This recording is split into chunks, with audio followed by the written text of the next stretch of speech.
Hello friends, how are you? Today topic is determinants. What is determinants? Determinants क्या होता है? Every square matrix Aij of order n, we can associate a number called determinants of the square matrix A, where Aij is equal to ith term elements of A. Means कोई भी linear equation जो a1x plus b1y is equal to c2, a2x plus b2y is equal to c2 इस form में होती है और उसके unique solution निकलते हैं, तो ही ये क्या होगा, एक डिटर्मिनेंट्स कहलाएगा। और इसका जो है हमेशा एक चीज़ कॉमन है कि ये हमेशा स्क्वायर मैट्रिक्स होना कंपलसरी है। अगर ये स्क्वायर मैट्रिक्स है तो ही ये डिटर्मिनेंट्स सॉल्व हो सकेगा। फॉर एग्ज़ाम्पल स्क्वायर मैट्रिक्स क्या होता है? a11, a12, a13, मतलब a n टर्म तक यहाँ तक हो और n टर्म ही यहाँ हो। जैसे अगर यहाँ इधर 2 रोज़ हैं तो इधर भी 2 कॉलम होने चाहिए, इधर 3 रोज़ हैं तो इधर भी 3 कॉलम होने चाहिए, अगर इधर n रोज़ हैं तो इधर भी n कॉलम्स होने चाहिए। Means m is equal to n होना कंपलसरी। देन हमारा ये तो हो गया मैट्रिक्स का। देन हमारा क्या होता है, डिटर्मिनेंट्स का साइन होता है हमारा ये मॉडुलस साइन। अगर ये मॉडुलस साइन हमारा डिटर्मिनेंट लग जाता है मैट्रिक्स में तो हमारा वो क्या कहलाता है, determinants. For example square matrix order of 2, first a is equal to a11, a12, a21, a22, then 2/2 का हो गया, means m is equal to n आ गया यहाँ पर। और अब हम इसका डिटर्मिनेंट्स निकालेंगे। डिटर्मिनेंट्स का साइन आ गया हमारा ये, तो हम इसको निकालेंगे a11, a12, a21, a22। हम जैसे लीनियर इक्वेशन क्रॉस मल्टीप्लिकेशन करके सॉल्व करते हैं उसको हम ऐसे सॉल्व करेंगे। एग्जाम्पल लेते हैं 5, 4, -2, 3। ये क्या है, a इज इक्वल टू, तो हमारा a डिटर्मिनेंट्स क्या निकलेगा, 5 × 3, मतलब क्रॉस मल्टीप्लिकेशन 5 3 ज़ा 15 और 2 4 ज़ा 8, तो 15 + 8 कितना आ गया, 23। तो हमारा डिटर्मिनेंट्स क्या निकला, 23। सेकेंड एग्जांपल आता है हमारा square matrix order of 3, means 3 order means 3 रोज और 3 कॉलम्स। तो हमारे इसमें क्या चलता है, प्लस माइनस प्लस। अगर हमारा फोर्थ का होगा 4 रो 4 कॉलम का, तो यहाँ क्या आ जाएगा, माइनस। देन 5th रो 5th कॉलम का प्लस। तो हमारा इसी तरीके से डिटरमिनेंट चलता है। तो अब नेक्स्ट आ जाता है हमारा प्लस माइनस माइनस, हमने साइन बता दिया। 3 रो हो गई हमारी और 3 कॉलम हो गए। तो हमारे इसको कैसे सॉल्व करते हैं, a11 mean first row first column आप ड्रॉप करोगे और क्या बचेगा, जो एलिमेंट बचेंगे वो हम एक डिटर्मिनेंट्स में लिख देंगे। इसी तरह से a12 के लिए, इसी तरह से a13 के लिए। इसका सॉल्यूशन क्रॉस मल्टीप्लिकेशन करके ये आएगा। हम एग्जांपल लेते हैं 3 -2 4 1 2 1 0 1 -1। देन हमारा क्या आ जाता है, 3 फर्स्ट रो फर्स्ट कॉलम, तो 3 का क्या होगा, 2 1 ज़ा 2 1 1 ज़ा 1। इसी तरीके से -2 के लिए देन माइनस का साइन हमारा आना चाहिए यहाँ पर, तो हमारा ये -2 यहाँ आ जाएगा, तो ये माइनस माइनस क्या हो जाएगा, प्लस का 2 हो जाएगा। और फर्स्ट रो सेकंड कॉलम, तो 1 -1 -1 0 और 1 0। इसी तरीके से फर्स्ट रो थर्ड कॉलम ये आ गया। देन हम इसको सॉल्व करेंगे तो ये हमारी क्या आएगी इक्वेशन। इसको सॉल्व किया तो हमारी इक्वेशन आ गई 3 × -3 -2 + 4 is equal to -9 -2 + 4 means is equal to -7। Next topic है माइनस एंड कोफैक्टर्स। माइनस क्या चीज़ होती है, aij जो फॉर्म में हमारा मैट्रिक्स होता है। a is the determinant of the square sub matrix of order n-1 obtain by leaving ith row and jth column of a। Means i और रो के कॉलम में i और j का हमारा जो रो और कॉलम है वो हमारे एक तो इक्वल होना चाहिए, दूसरा क्या है, हम इसका सब मैट्रिक्स निकालते हैं। सब मैट्रिक्स मीन्स इसका हम एक और मैट्रिक्स निकालते हैं। वो किस तरीके से, उसको हम माइनस बोलते हैं। माइनस मतलब जो उसका सब मैट्रिक्स होता है। तो माइनस के लिए m, तो फर्स्ट रो फर्स्ट कॉलम के लिए means first row first column, तो हमारा फर्स्ट रो फर्स्ट कॉलम छोड़ देंगे तो हमारा क्या बचेगा यहाँ पे 2। देन इसी के तरीके से first row second column, first row second column तुम्हारा क्या बच्चा -3। Then second row first column तो क्या बचा -7। सेकंड रो सेकंड कॉलम तो क्या बचा 4। तो हमारा जो माइनस मैट्रिक्स हो गया इसका सब मैट्रिक्स वो क्या निकला 2 -3 -7 4। ये हमारे 2 × 2 मैट्रिक्स के लिए है। इसी तरीके से कोफैक्टर्स क्या होते हैं, a is i equal to the -1 की पावर i + j टाइम्स जो सब मैट्रिक्स हमारा निकला है n-1 टर्म का, उसके जो है टर्म्स को अगर हम इसके पास i और j को ऐड कर देते हैं तो हमारा और उसको -1 से मल्टीप्लाई कर देते हैं तो हमारा क्या निकलता है कोफैक्टर्स। हमारा आया कोफैक्टर्स क्या मतलब होता है, अगर i + j = even है तो हमारा जो mij होगा वो क्या हो जाएगा सेम रहेगा। अगर i + j इज़ ऑड है, अगर ऑड है i + j तो हमारा ये साइन चेंज हो जाता है। For example a = 4 -7 -3 2। हमने सेम एग्जाम्पल इसी की तरह लिया है, इसको लिया। अब हमारा ये देखिए ये एलिमेंट्स हमें याद रखने हैं, है ना। C11 मीन्स कोफैक्टर के लिए C ले लिया हमने, तो C11 first row first column के लिए तो -1 की पावर 1 + 1 2 मतलब इवन हो गई। तो कोई चेंज नहीं होगा।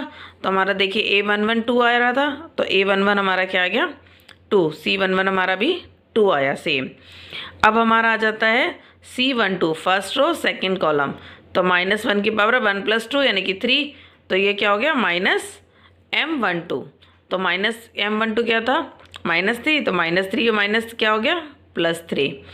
सेम C21 मतलब सेकंड रो फर्स्ट कॉलम तो ये ऑड आ गया, ऑड आने का मीन्स साइन चेंज हो जाएगा। तो ये हमारा -7 आ रहा था तो हमारा क्या हो जाएगा +7। देन हमारा C22 तो हमारा क्या हो गया ये इवन, 2 + 2 4 होता है, इवन हो गया। तो इवन होने का मतलब हमारा इसमें कोई चेंज नहीं होगा। तो हमारा ये कोफैक्टर मैट्रिक्स क्या हो गया, ये हमारा माइनर मैट्रिक्स ये बनता है और कोफैक्टर मैट्रिक्स ये बनता है। नेक्स्ट टॉपिक आता है properties of determinants. First property, the value of the determinants remain unchanged if its row and column are interchange. मीन्स हम रो और कॉलम को अगर इंटरचेंज करते हैं तो उसकी वैल्यूज़ निकालने में हमें कोई फ़र्क नहीं पड़ता है। मीन्स अगर डेल्टा की value A1 A2 A3 B1 B2 B3 C1 C2 C3 है और हम इस रो को कॉलम में चेंज कर दिया हमने, मतलब डेल्टा डैश हमने क्या बना लिया कॉलम्स में चेंज कर दिया, तो हमें इसकी वैल्यू और इसकी वैल्यू अगर हम निकालेंगे तो उसमें कोई चेंज नहीं होगा। वैल्यूज़ क्या होंगी दोनों की सेम आएंगी। सेकेंड प्रॉपर्टी है इफ़ एनी 2 रोज या column of a order of matrix are interchange then sign और टू डिटर्मिनेंट चेंज। मीन्स अगर हमारा delta A1 A2 A3 B1 B2 B3 C1 C2 C3 और हमारा डेल्टा डैश क्या हो जाता है, हमने R3 को R1 में चेंज कर दिया है, मतलब रो को हमने ये ऊपर वाली रो नीचे और नीचे वाली रो ऊपर पहुंचा दी है।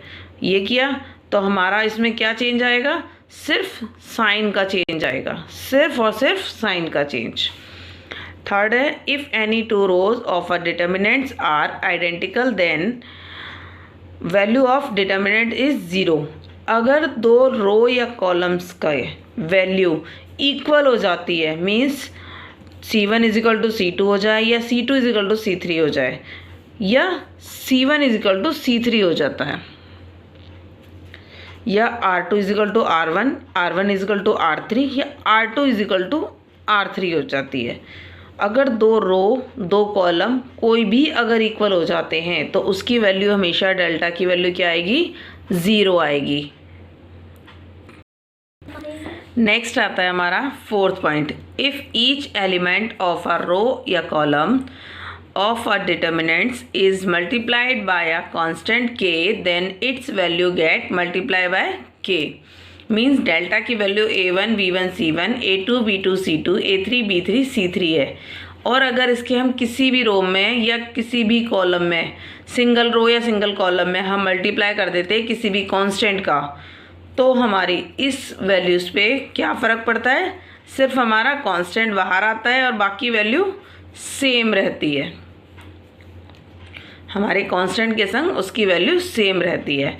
फिफ्थ पॉइंट है, इफ़ सम और ऑल एलिमेंट्स ऑफ अ रो और column of a determinants are expressed as sum of two terms, then the determinants can be expressed as sum of two determinants. Means अगर हमारे किसी भी एलिमेंट के साथ कोई भी डिटर्मिनेंट ऐड हो रहा है, जैसे a plus lambda 1, a2 plus lambda 2, a3 plus lambda 3, और ये एलिमेंट हमारे सिंगल है, तो हमारा ये एलिमेंट कैसे हम सॉल्व करेंगे इसे, delta is equal to a1 a2 a3 v1 v2 v3 c1 c2 c3, और यहाँ क्या आ जाएगा हमारा दूसरा element lambda 1 lambda 2 lambda 3 v1 v2 v3 c1 c2 c3। हम दोनों डिटरमिनेंट्स को इसी तरीके से हम सॉल्व करेंगे। नेक्स्ट आता है, if two each elements of any row या column of a determinants the equimultiplied or corresponding element of other row or column are added, then value of determinants remains, that is the value of determinants remains same if we apply the operation. Means ri is equal to ri plus k rj, ci is equal to ci plus k cj।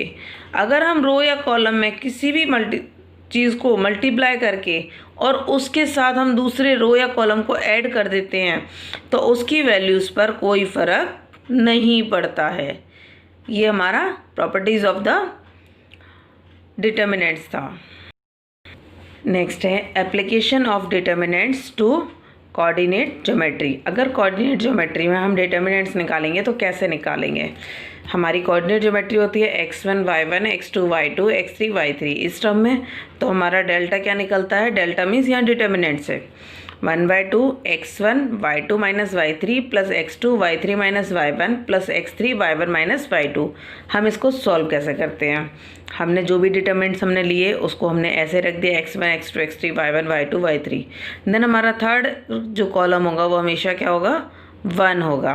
Then x1 के लिए solve करेंगे तो first row first column छोड़ा तो ये elements बचे, फिर second row first column छोड़ा तो ये और ये एलिमेंट्स बचे, थर्ड रो फर्स्ट कॉलम छोड़ा तो हमारे ये एलिमेंट्स बचे, ये हमने लिख दिया। देन हमारा आता है x1 y2 minus y3 minus x2 y1 minus y3 plus x3 y1 minus y2। जैसे हम अभी डिटरमिनेंट सॉल्व कर रहे थे सेम उसी तरीके से हमने यहाँ माइनस की जगह प्लस करने के लिए हमने क्या किया, यहाँ से माइनस कॉमन ले लिया तो y3 माइनस y1 हो गया, बस इतना फ़र्क हुआ। तो हमारे डिटरमिनेंट्स का निकला delta is equal to 1/2 x1 x2 x3 y1 y2 y3 और ये 111। मीन्स हमारा जो लास्ट एलिमेंट होगा वो क्या होगा, ऑलवेज 1 होगा। देन हम एग्जाम्पल लेते हैं 5 4 minus 2 4 2 minus 6, delta is equal to half 5 4 minus 2 4 2 minus 6, और हमारा थर्ड कॉलम क्या हो गया 1। देन इसी तरीके से हम सॉल्व करेंगे 5 के लिए। पहले हमने फर्स्ट के लिए सॉल्व किया तो क्या आ जाएगा, 4 माइनस प्लस 6 माइनस होता है तो यहाँ हो गया प्लस 6। देन नेक्स्ट के लिए माइनस आता है लेकिन हमारा प्लस के लिए आएगा तो क्या आएगा, y3 minus y1 means y3 minus y1, तो हमारा y3 क्या हो जाएगा ये और y1 हो जाएगा ये। तो हम क्या करेंगे, हम इसके लिए सॉल्व करेंगे तो इसको -2 से 1 को मल्टीप्लाई किया मीन्स इसको 2 1 ज़ा 2 और 2 1 ज़ा 2 ये आ गया। देन 1 के लिए सॉल्व करेंगे तो 2 6 ज़ा 12 और 2 4 ज़ा 8, ठीक है। देन हम इसको सॉल्व करते हैं 5 4 प्लस 6 10 4 4 2 2 4 1 और 12 में से 8 गए तो 4। देन हमारा आंसर क्या आता है कि 1/2 60,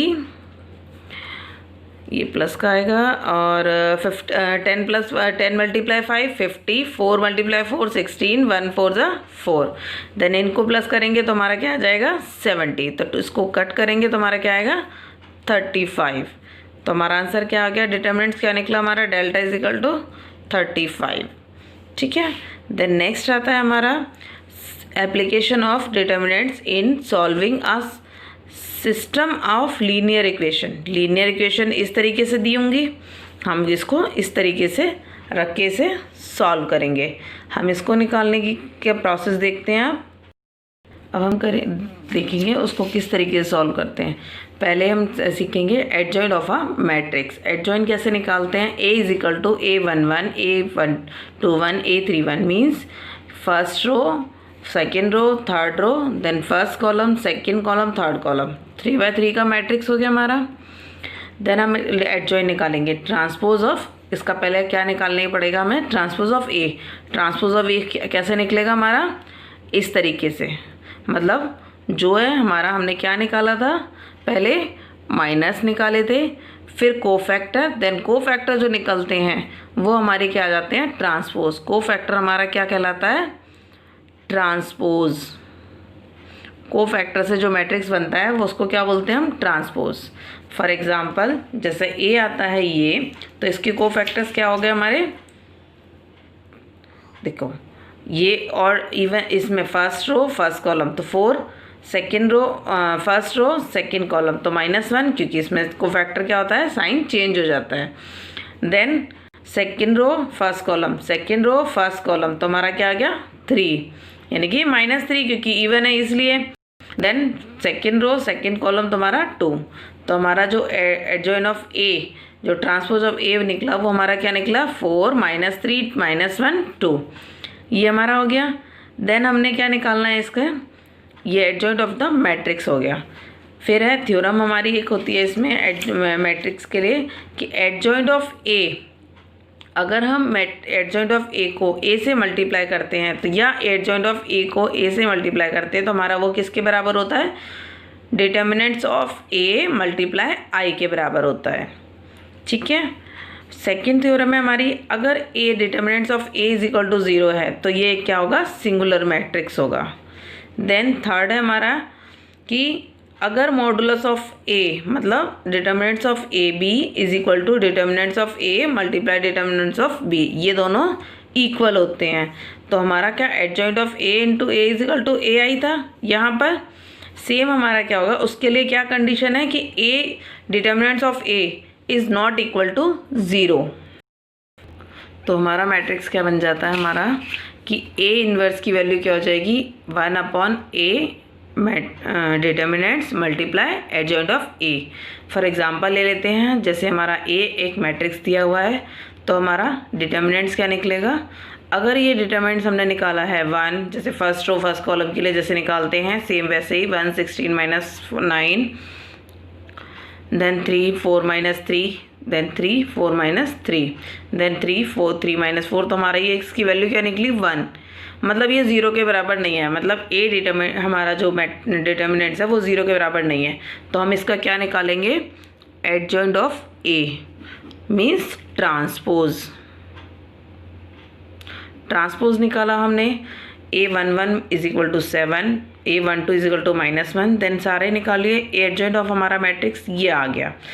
ये निकलने के बाद हमने क्या किया है कि हम A multiply adjoint of A, ठीक है, हमारा हमने भी फॉर्मूले में पढ़ा था, तो A multiply adjoint of A is equal to किसके बराबर होता है हमारा, A multiply adjoint of A is equal to A I के बराबर होता है, हमने यही पढ़ा था।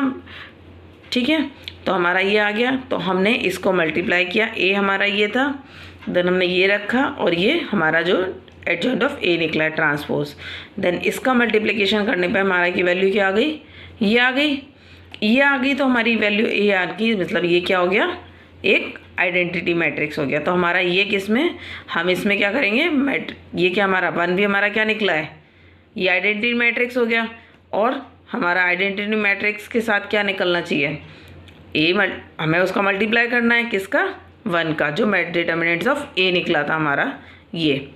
ठीक है, हमने इसका मल्टीप्लाई किया तो हमारा क्या हो गया, AI, देन हमारा inverse is equal to 1 adjoint of A 1/A determinants multiply adjoint of A, तो 1/1 हमारा डिटर्मिनेंट्स 1 निकला है, देन हमारा एडजॉइंट ऑफ A, तो हमारी वैल्यू क्या हो गई दिस वन। हम इसी तरीके से सारे एलिमेंट्स निकालते हैं। हम वापस आते हैं application of determinants in solving a system of linear equation. Linear equation के लिए हमने ये पैटर्न लगाया था। अब देखिए ये मैट्रिक्स हमारा क्या हो गया, ये हमारा हो गया A, ये हमारा हो गया X और ये हमारा हो गया B। ठीक है, तो हमें क्या निकालना है, X is equal to B A inverse B।